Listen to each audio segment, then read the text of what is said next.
உங்கள் வாழ்க்கையின் மிகப்பெரிய சண்டை ஒருபோதும் வெளியில் நடப்பதில்லை. அது உங்களுக்குள்ளேயே, உங்கள் மண்டை ஓட்டிற்குள் தினமும் நிகழ்கிறது. இதில் வேடிக்கை என்னவென்றால், உங்கள் எதிரியும் நீங்கள்தான், உங்கள் கூட்டாளியும் நீங்கள்தான். உங்களை முன்னோக்கித் தள்ளும் குரலும் உங்களுடையது, உங்களை பின்னுக்கு இழுக்கும் சந்தேகக் குரலும் உங்களுடையது. பெரும்பாலான ஆண்கள் இந்த உள்மனப் போரில் தோற்றுப்போகிறார்கள். அவர்கள் தங்கள் உள்மன விமர்சகரின் கைதிகளாக வாழ்கிறார்கள். அது அவர்களின் திறனை மெதுவாக அரித்து அவர்களின் லட்சியங்களை அழிக்கிறது. இந்த வீடியோவில் அந்த உள்மன விமர்சகரின் மீது முழுமையான ஆதிக்கத்தை செலுத்துவது எப்படி என்பதைப் பற்றி பேசப் போகிறோம். இது உணர்ச்சிகளை அடக்குவதைப் பற்றியது அல்ல. இது அவற்றை புரிந்து கொண்டு உங்கள் கட்டுப்பாட்டிற்குள் கொண்டு வருவதைப் பற்றியது. இதுதான் ஸ்டோயிக் மனநிலையின் சாராம்சம். 99% பேர் அறியாத ஒரு உண்மையை நாம் உடைக்கப் போகிறோம். உங்கள் மிகப்பெரிய எதிரியை உங்கள் மிகப்பெரிய ஆலோசகராக மாற்றுவது எப்படி? இது உங்கள் மன அமைதியை மட்டுமல்ல, உங்கள் சக்தியையும் மீட்டெடுக்கும் பயணம். உங்கள் உள்மனக்குரல் கடைசியாக உங்களை எப்போது தடுத்தது அல்லது சந்தேகிக்க வைத்தது? கீழே உள்ள கருத்துக்களில் ஒரு வார்த்தையில் சொல்லுங்கள். தொடங்குவோம். நாம் ஒரு கவனச்சிதறல் யுகத்தில் வாழ்கிறோம். சமூக ஊடகங்கள், முடிவில்லாத செய்திகள், மற்றவர்களின் கருத்துக்கள், இவை அனைத்தும் உங்கள் மனதிற்குள் நுழைந்து ஒரு நிலையான சத்தத்தை உருவாக்குகின்றன. இந்த சத்தத்தின் மத்தியில் ஒரு குரல் மட்டும் மற்றவற்றை விட சத்தமாக ஒலிக்கிறது. அது உங்கள் உள்மன விமர்சகரின் குரல். நீ போதுமானவன் இல்லை, நீ தோற்றுவிடுவாய், அவர்கள் உன்னை பற்றி என்ன நினைப்பார்கள் போன்ற நச்சு எண்ணங்களை அது தொடர்ந்து உங்கள் காதுகளில் ஓதிக்கொண்டே இருக்கிறது. இது எங்கிருந்து வருகிறது? இது உங்கள் கடந்த கால தோல்விகள், சமூகத்தின் எதிர்பார்ப்புகள் மற்றும் உங்கள் ஆழ்ந்த பயங்களின் ஒரு கலவையாகும். நவீன ஆண்மகனின் நிலை முரண்பாடானது. அவன் ஒரே நேரத்தில் வலிமையாகவும் உணர்திறன் மிக்கவனாகவும் இருக்க வேண்டும் என்று எதிர்பார்க்கப்படுகிறது. அவன் லட்சியவாதியாகவும் அதே சமயம் பணிவாகவும் இருக்க வேண்டும். இந்த அழுத்தங்கள் அனைத்தும் அந்த உள்மன விமர்சகனுக்கு உணவளிக்கின்றன. அது ஒவ்வொரு சிறிய தவறையும் பெரிதுபடுத்துகிறது, ஒவ்வொரு வெற்றியையும் குறைத்து மதிப்பிடுகிறது. இதன் விளைவாக நீங்கள் ஒருபோதும் திருப்தி அடையாத, தொடர்ந்து கவலைப்படும் ஒரு மனநிலையில் வாழ்கிறீர்கள். இதுதான் 99% ஆண்களின் யதார்த்தம். ஆனால் இது உங்கள் யதார்த்தமாக இருக்க வேண்டியதில்லை. ஸ்டோயிக் தத்துவம் இந்த மனச்சிறையிலிருந்து வெளியேறுவதற்கான ஒரு வரைபடத்தை வழங்குகிறது. இது பழமையான ஞானம், ஆனால் இன்றைய மனப்போர்களுக்கு இது மிகவும் பொருத்தமானது. முதல் படி, எதிரியை அங்கீகரித்தல். உங்கள் உள்மன விமர்சகரை நீங்கள் எதிர்த்து போராடுவதற்கு முன்பு அது நீங்கள் அல்ல என்பதை நீங்கள் புரிந்து கொள்ள வேண்டும். இது ஒரு முக்கியமான வேறுபாடு. அந்த குரல் உங்கள் மூளையில் உருவாகும் எண்ணங்களின் ஒரு தொடர், அவ்வளவுதான். அது ஒரு வானொலி நிலையம் போல தொடர்ந்து எதிர்மறையான பாடல்களை ஒலிபரப்புகிறது.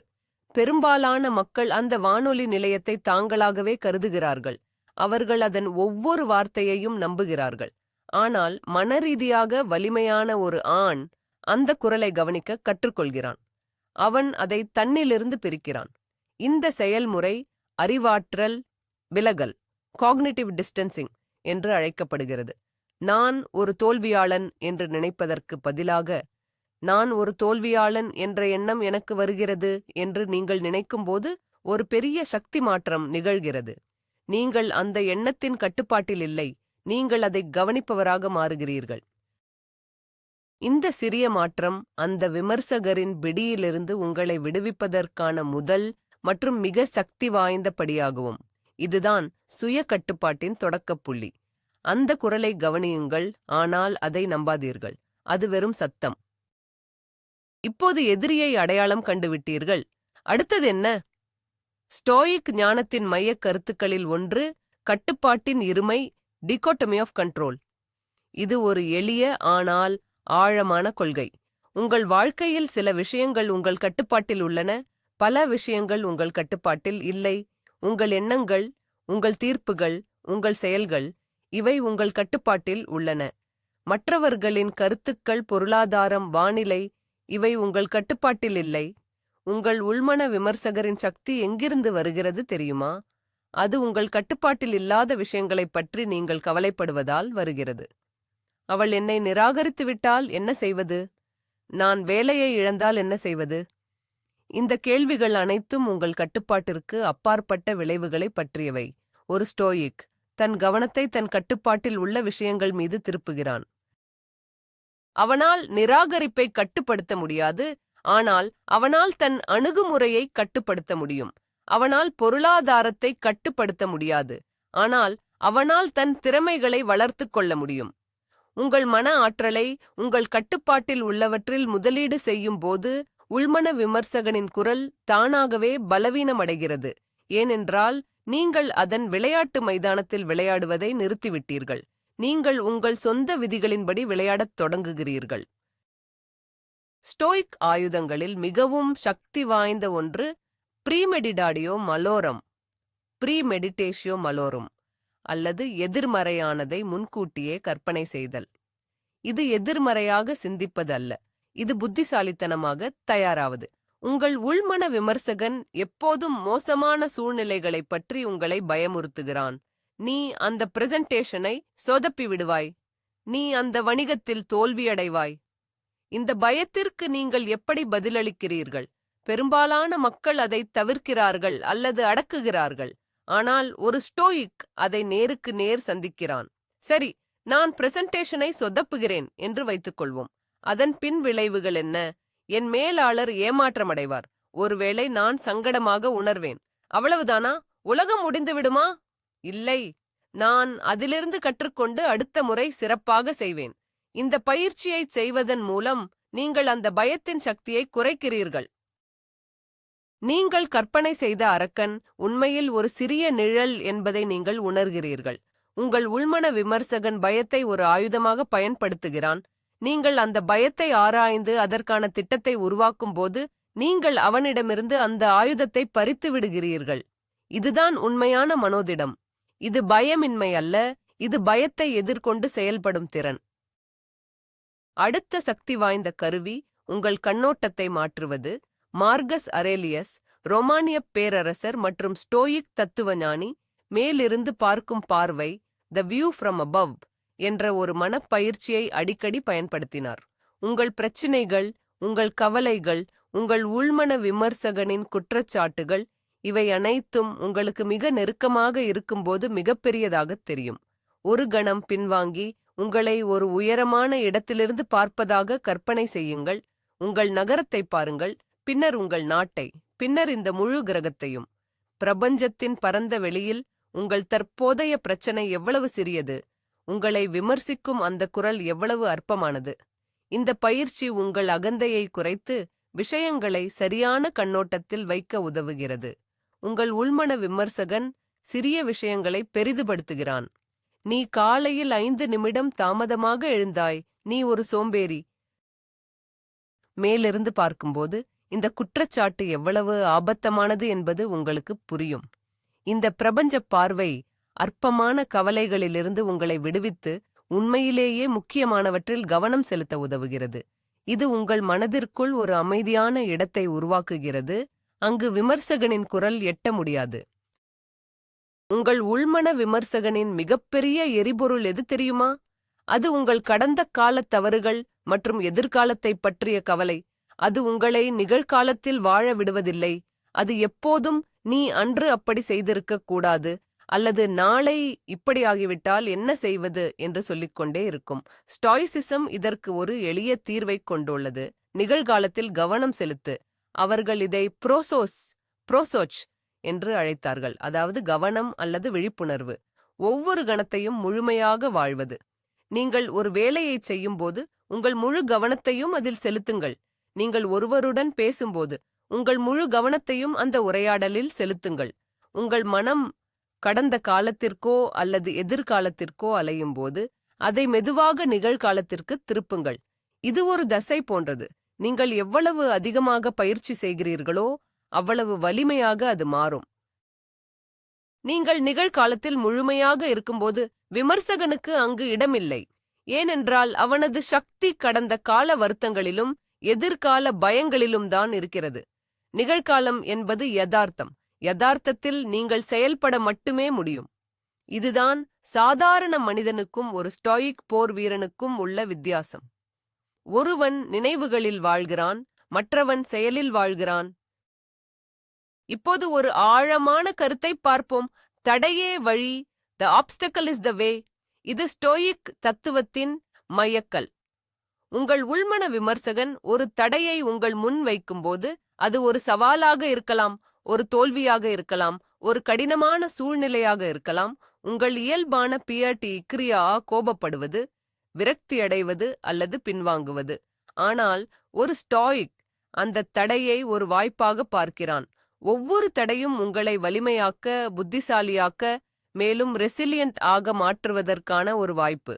உங்கள் விமர்சகன், நீ இந்த திட்டத்தில் தோற்றுவிட்டாய், நீ ஒரு திறமையற்றவன் என்று சொல்லும்போது, ஒரு ஸ்டோயிக், இந்த தோல்வி எனக்கு என்ன கற்றுக் கொடுக்கிறது, அடுத்த முறை நான் எதை வித்தியாசமாகச் செய்ய வேண்டும் என்று கேட்கிறான். இந்த மனநிலை மாற்றம்தான் ஆட்டத்தையே மாற்றுகிறது.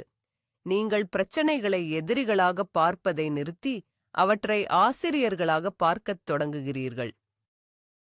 உங்கள் உள்மன விமர்சகன் உங்களை தாக்கப் பயன்படுத்தும் கற்களை நீங்கள் உங்கள் கோட்டையை கட்டுவதற்கான படிக்கட்டுகளாக மாற்றுகிறீர்கள். இதுதான் உண்மையான ரசவாதம். பலவீனத்தை பலமாக மாற்றுவது. இது 1% ஆண்கள் மட்டுமே புரிந்து கொள்ளும் ஒரு மன ரகசியம். உங்கள் உள்மன விமர்சகனின் குரல் பெரும்பாலும் உங்கள் வசதியான வட்டத்திற்குள், கம்ஃபர்ட் ஜோன், இருக்கும்போது மிகவும் சத்தமாக ஒலிக்கும். ஏனென்றால் அங்கு உங்களுக்கு எந்த சவாலும் இல்லை. உங்கள் மனம் சும்மா இருந்து எதிர்மறையான எண்ணங்களை உருவாக்கத் தொடங்குகிறது. இதற்கு ஸ்டோயிக் தீர்வு தன்னார்வ அசௌகரியம், வாலண்டரி டிஸ்கம்ஃபர்ட். வேண்டுமென்றே உங்களை சிறிய கட்டுப்படுத்தப்பட்ட அசௌகரியங்களுக்கு உள்ளாக்குவது. உதாரணமாக, குளிர்ந்த நீரில் குளிப்பது, ஒரு நாள் உண்ணாவிரதம் இருப்பது, கடினமான உடற்பயிற்சி செய்வது, அல்லது நீங்கள் பயப்படும் ஒரு சமூக சூழ்நிலையை எதிர்கொள்வது. இந்த செயல்கள் 2 விஷயங்களைச் செய்கின்றன. முதலாவதாக, அவை உங்கள் மன உறுதியையும் ரெசிலியன்ஸையும் உருவாக்குகின்றன. நீங்கள் கடினமான விஷயங்களைச் செய்ய முடியும் என்பதை உங்கள் மனதிற்கு நிரூபிக்கிறீர்கள். இரண்டாவதாக, அவை உங்கள் உள்மன விமர்சகனின் குரலை மௌனமாக்குகின்றன. நீங்கள் குளிர்ந்த நீரின் அதிர்ச்சியில் இருக்கும்போது, நான் போதுமானவனா என்று சிந்திக்க உங்களுக்கு நேரமில்லை. நீங்கள் உங்கள் செயலில் முழுமையாக மூழ்கி விடுகிறீர்கள். இந்த தன்னார்வ அசௌகரியங்கள், வாழ்க்கையின் உண்மையான கட்டுப்படுத்த முடியாத அசௌகரியங்கள் வரும்போது நீங்கள் தயாராக இருக்க உதவுகின்றன. உங்கள் விமர்சகன் இது மிகவும் கடினம் என்று சொல்லும்போது, உங்கள் அனுபவம் நான் இதைவிட கடினமானதை செய்திருக்கிறேன் என்று பதிலளிக்கும். ஸ்டோயிக்குகள் மனித உறவுகளின் முக்கியத்துவத்தை உணர்ந்திருந்தார்கள். ஆனால் அவர்கள் அதை ஒரு வித்தியாசமான கோணத்தில் பார்த்தார்கள். உங்கள் உள்மன விமர்சகன் மற்றவர்களின் கருத்துக்களைப் பற்றி அதிகமாக கவலைப்படுகிறான். அவர்கள் உன்னை ஏற்றுக்கொள்வார்களா? அவர்கள் உன்னை பற்றி என்ன நினைப்பார்கள்? இது ஒரு பெரிய மனச்சுமை. ஸ்டோயிக் அணுகுமுறை என்னவென்றால், உங்கள் குணத்தின் மீது கவனம் செலுத்துவது, உங்கள் புகழின் மீது அல்ல. நீங்கள் ஒரு நல்ல, நேர்மையான, நம்பகமான மனிதனாக இருக்க முயற்சி செய்யுங்கள். உங்கள் செயல்கள் உங்கள் மதிப்புகளுடன் ஒத்துப்போகட்டும். அதன் பிறகு மற்றவர்கள் என்ன நினைக்கிறார்கள் என்பது உங்கள் கட்டுப்பாட்டில் இல்லை. சிலர் உங்களை விரும்புவார்கள், சிலர் விரும்ப மாட்டார்கள். அது அவர்களின் உரிமை. நீங்கள் அனைவரையும் திருப்திப்படுத்த முயற்சித்தால் நீங்கள் உங்களையே இழந்து விடுவீர்கள். உங்கள் சுயமதிப்பு மற்றவர்களின் அங்கீகாரத்தை சார்ந்து இருக்கும்போது நீங்கள் உணர்ச்சி ரீதியாக பலவீனமாகிறீர்கள். ஆனால் உங்கள் சுயமதிப்பு உங்கள் சொந்த குணநலன்கள் மற்றும் செயல்களிலிருந்து வரும்போது நீங்கள் அசைக்க முடியாதவராக மாறுகிறீர்கள். உங்கள் விமர்சகன், அவர் உன்னை பிடிக்கவில்லை என்று சொல்லும்போது, ஒரு ஸ்டோயிக், நான் என் மதிப்புகளின்படி நடந்து கொண்டேனா? ஆம். அப்படியானால் அது போதும் என்று பதிலளிப்பான். உங்கள் உணர்ச்சிகளைப் பற்றி பேசலாம். சமூகம் பெரும்பாலும் ஆண்களுக்கு உணர்ச்சிகளை காட்டக்கூடாது என்று கற்றுக் கொடுக்கிறது. இது ஒரு பெரிய தவறு. ஸ்டோயிசிசம் உணர்ச்சிகளை அடக்குவதைப் பற்றியது அல்ல, அவற்றை பகுத்தறிவோடு ஆராய்வதைப் பற்றியது. உங்கள் உள்மன விமர்சகன் கோபம், பொறாமை, சோகம் போன்ற உணர்ச்சிகளைப் பயன்படுத்தி உங்களை கையாளுகிறான். ஒரு உணர்ச்சி எழும்போது உடனடியாக அதற்கு எதிர் வினையாற்றுவதற்கு பதிலாக ஒரு கணம் நிறுத்தி அதை கவனியுங்கள். இந்த கோபம் எங்கிருந்து வருகிறது? இதன் அடிப்படை காரணம் என்ன? இந்த உணர்ச்சி பகுத்தறிவுள்ளதா அல்லது என் தவறான தீர்ப்புகளால் உருவாக்கப்பட்டதா என்று உங்களையே கேளுங்கள்.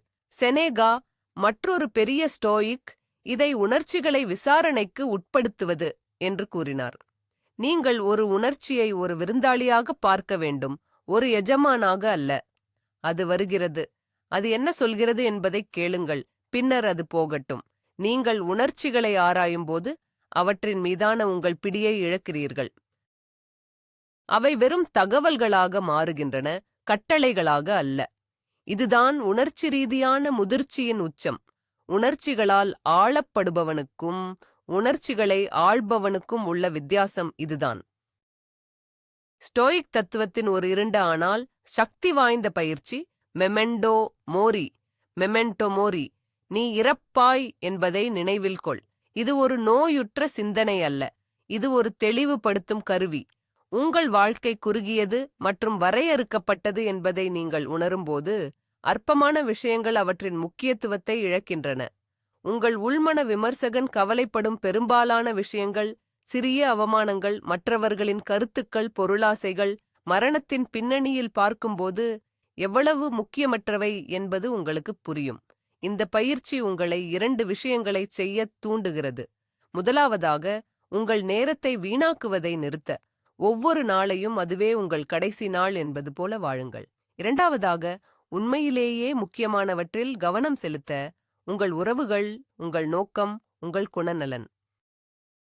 உங்கள் விமர்சகன் அந்த சிறிய தவறுக்காக நீ வருந்த வேண்டும் என்று சொல்லும்போது மெமெண்டோ மோரி உங்களுக்கு நினைவூட்டுகிறது, எனக்கு இதற்கெல்லாம் நேரமில்லை. இந்த இறுதி கர்செக் அன்றாட வாழ்வின் சிறிய நாடகங்களிலிருந்து உங்களை விடுவிக்கிறது. இது உங்களுக்கு ஒரு அவசர உணர்வையும் ஒரு நோக்க உணர்வையும் அளிக்கிறது. இதுதான் ஸ்டோயிக் போர் வீரனின் இறுதி உந்து சக்தி. உங்கள் உள்மன விமர்சகனை மௌனமாக்குவதில் ஒரு முக்கிய அம்சம் உங்கள் வார்த்தைகளின் சக்தியை புரிந்து கொள்வது. நீங்கள் உங்களை பற்றி எப்படி பேசுகிறீர்கள் என்பது மிக முக்கியம். நான் எப்போதும் தாமதமாக வருவேன், எனக்கு கணிதம் வராது, நான் ஒரு சோம்பேறி போன்ற சுய விமர்சன வாக்கியங்களை நீங்கள் தொடர்ந்து பயன்படுத்தினால் உங்கள் மூளை அதை உண்மையாக நம்பத் தொடங்குகிறது. இது ஒரு சுய நிறைவேறும் தீர்க்க தரிசனமாக மாறுகிறது. ஸ்டோயிக்குகள் தங்கள் வார்த்தைகளில் மிகவும் கவனமாக இருந்தார்கள். அவர்கள் துல்லியமான புறநிலை மொழியை பயன்படுத்தினார்கள். இது ஒரு பேரழிவு என்று சொல்வதற்கு பதிலாக அவர்கள் இது ஒரு எதிர்பாராத நிகழ்வு என்று சொல்வார்கள். நான் கோபமாக இருக்கிறேன் என்று சொல்வதற்கு பதிலாக கோபம் என்ற உணர்வு என்னுள் எழுகிறது என்று சொல்வார்கள். இந்த மொழி மாற்றம் உணர்ச்சிவசப்பட்ட எதிர்வினையிலிருந்து பகுத்தறிவுள்ள பதிலுக்கு உங்களை நகர்த்துகிறது. இன்றிலிருந்து நீங்கள் உங்களை பற்றி பேசும் விதத்தை கவனியுங்கள்.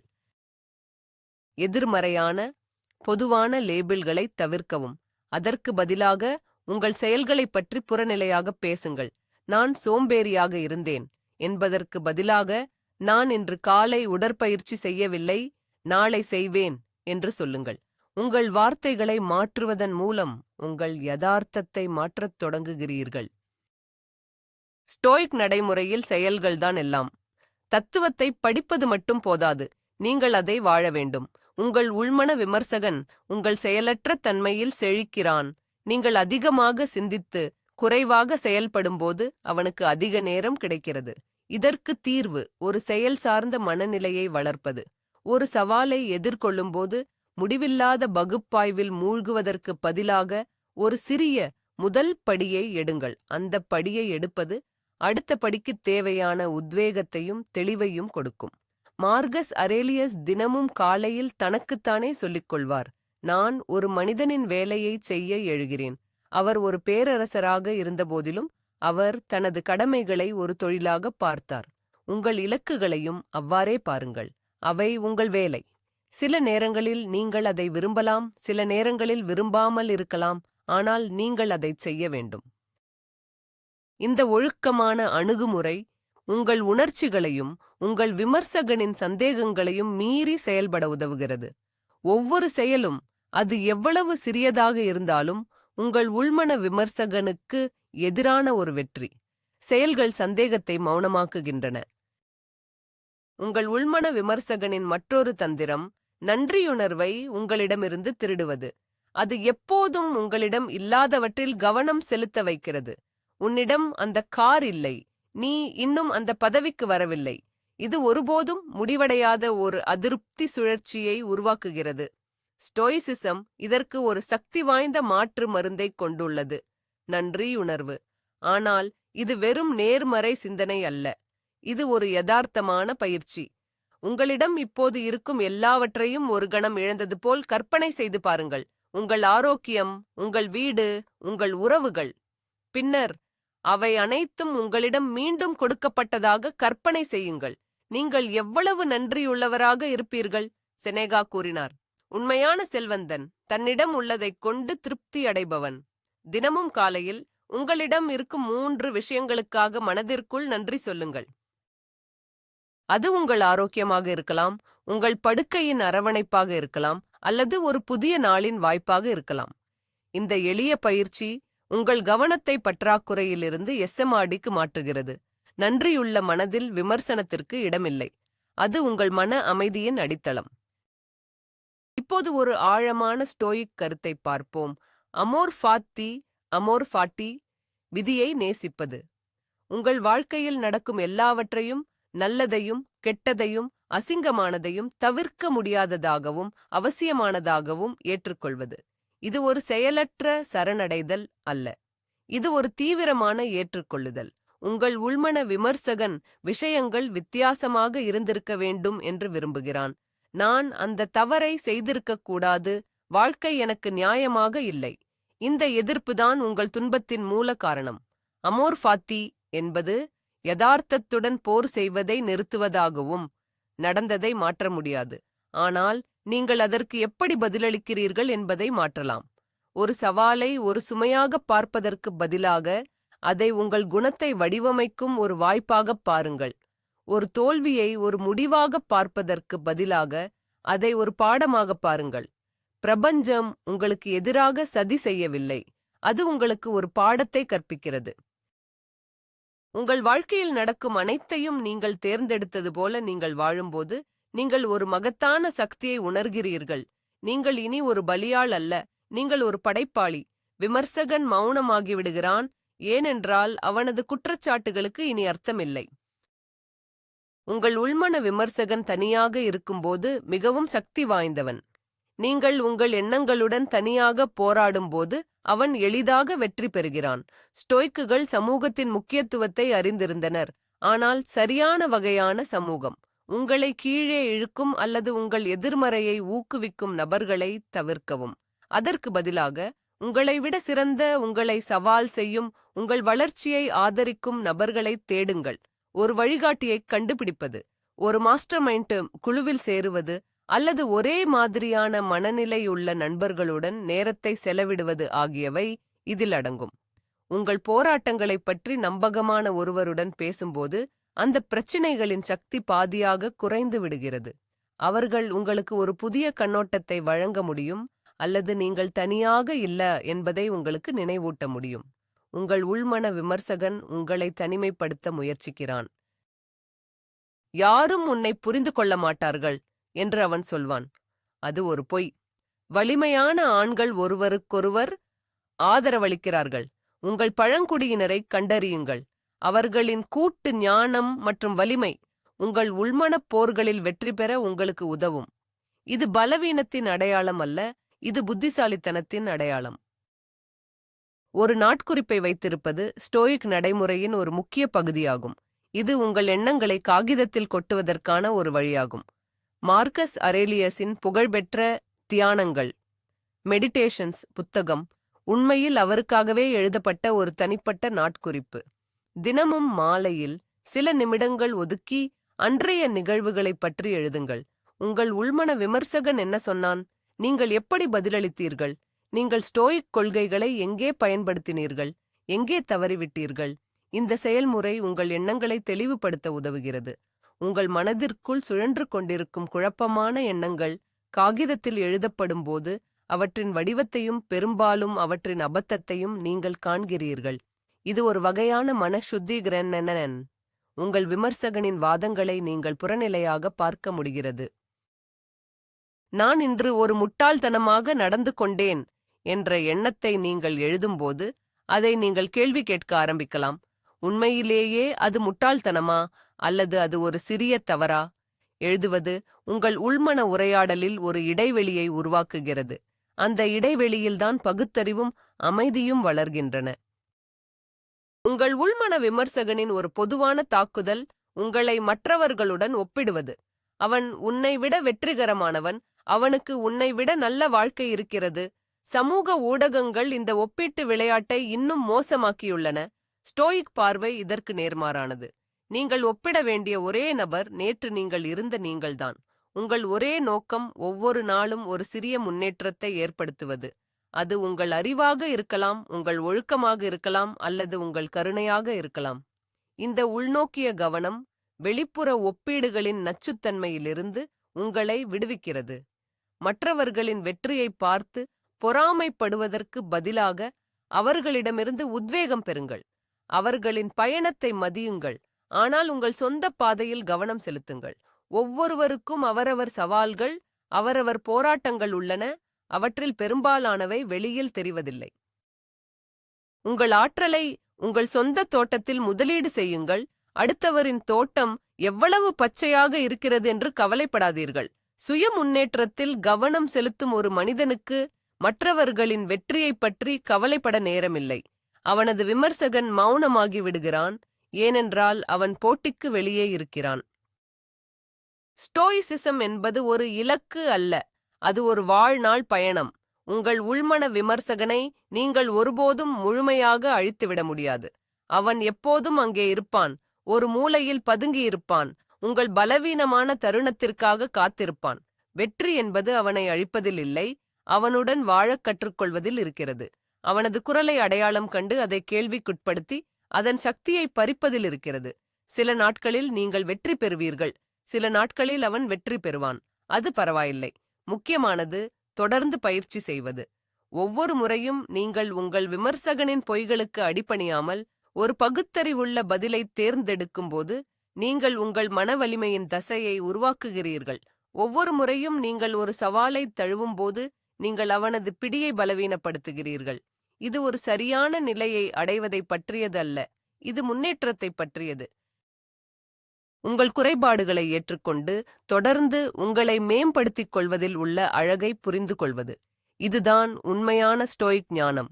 முழுமையற்ற மனிதனாக இருப்பது, ஆனால் ஒரு சிறந்த மனிதனாக மாற இடைவிடாமல் முயற்சிப்பது. உங்கள் உள்மன விமர்சகன் உங்களை கடந்த காலத்தின் கைதியாக வைத்திருக்க விரும்புகிறான். அவன் உங்கள் பழைய தவறுகளையும் தோல்விகளையும் மீண்டும் மீண்டும் உங்களுக்கு நினைவூட்டிக் கொண்டே இருப்பான். நினைவிருக்கிறதா, நீ அப்போது எப்படி தோற்றாய் என்று கேட்பான். இதற்கு ஸ்டோயிக் பதில் மன்னிப்பு, மற்றவர்களுக்கு மட்டுமல்ல உங்களுக்கும்.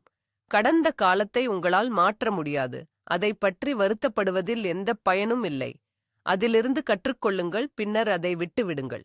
கடந்த கால தவறுகளை சுமந்து செல்வது உங்கள் முதுகில் ஒரு பெரிய பாறையை சுமந்து செல்வது போன்றது. அது உங்கள் முன்னேற்றத்தை தடுக்கிறது. உங்களை நீங்களே மன்னிப்பது என்பது நீங்கள் செய்ததை சரி என்று சொல்வதல்ல.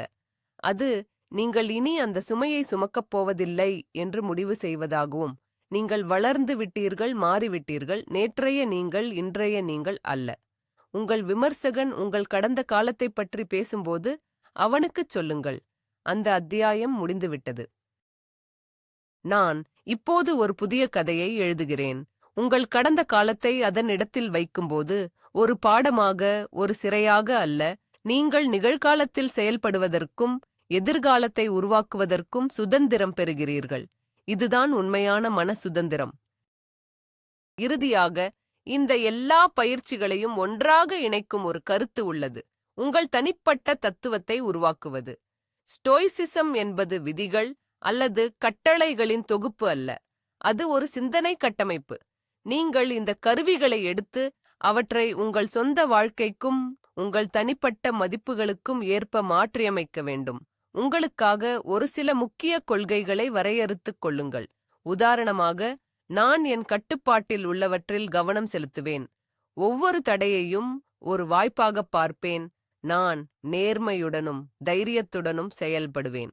இந்த கொள்கைகள் உங்கள் உள்மன திசைகாட்டியாக மாறும். வாழ்க்கை குழப்பமாகும்போது அல்லது உங்கள் உள்மன விமர்சகன் சத்தமாக ஒலிக்கும்போது நீங்கள் உங்கள் கொள்கைகளுக்கு திரும்பலாம். அவை உங்களுக்கு தெளிவையும் வழிகாட்டுதலையும் கொடுக்கும். உங்கள் சொந்த தத்துவத்தின்படி வாழ்வது உங்களுக்கு ஒரு ஆழமான நோக்கத்தையும் ஒரு அசைக்க முடியாத தன்னம்பிக்கையையும் அளிக்கிறது. ஏனென்றால் நீங்கள் இனி சமூகத்தின் எதிர்பார்ப்புகளுக்கோ அல்லது உங்கள் விமர்சகனின் கோரிக்கைகளுக்கோ பதிலளிக்கவில்லை. நீங்கள் உங்கள் சொந்த ஆன்மாவின் சட்டங்களுக்கு பதிலளிக்கிறீர்கள். இதுதான் ஒரு மனிதன் அடையக்கூடிய மிக உயர்ந்த நிலை. ஆக நாம் ஒரு நீண்ட பயணத்தை முடித்திருக்கிறோம். உங்கள் மண்டையோட்டிற்குள் நடக்கும் போர்க்களத்திலிருந்து ஸ்டோயிக் ஆயுதங்களைக் கொண்டு அதை எப்படி அமைதிப்படுத்துவது என்பது வரை. நீங்கள் ஒன்று மட்டும் நினைவில் கொள்ள வேண்டுமென்றால் அது இதுதான். அந்த உள்மன விமர்சனக் குரல் நீங்கள் அல்ல. அது உங்கள் மூளையில் ஒரு நிரலாக்கம், ஒரு பழக்கம். பழக்கங்களை மாற்ற முடியும். நிரலாக்கத்தை மீண்டும் எழுத முடியும். உங்கள் உண்மையான சக்தி வெளிப்புறச் சூழ்நிலைகளை கட்டுப்படுத்துவதில் இல்லை. அது உங்கள் உள்மன உரையாடலை கட்டுப்படுத்துவதில்தான் உள்ளது. அந்த உரையாடலின் எஜமானராக நீங்கள் மாறும் தருணத்தில் உங்கள் வெளிப்புற உலகமும் மாறத் தொடங்கும். நீங்கள் அமைதியாகவும் தெளிவாகவும் அசைக்க முடியாதவராகவும் மாறுவீர்கள். இந்த அறிவு உங்கள் சக்தியாக மாறட்டும். நீங்கள் தனியாக இல்லை. இந்த பாதையில் நடக்கும் 1% ஆண்களின் சமூகத்தில் நீங்களும் ஒருவர். இந்த வீடியோவை பார்த்ததற்கு நன்றி. இதுபோன்ற ஆழமான உள்ளடக்கத்திற்கு எங்கள் சேனலுக்கு சப்ஸ்கிரைப் செய்து அந்த பெல் ஐகானை அழுத்த மறக்காதீர்கள். இப்போது உங்களுக்கான கேள்வி. இந்த வீடியோவில் நீங்கள் கற்றுக்கொண்ட ஒரு ஸ்டோயிக் உத்தியை அடுத்த 24 மணி நேரத்தில் உங்கள் வாழ்வில் எப்படி பயன்படுத்தப் போகிறீர்கள்? உங்கள் திட்டத்தை கீழே உள்ள கருத்துக்களில் பகிர்ந்து கொள்ளுங்கள். உங்கள் பதில்களை படிக்க ஆவலாக உள்ளேன்.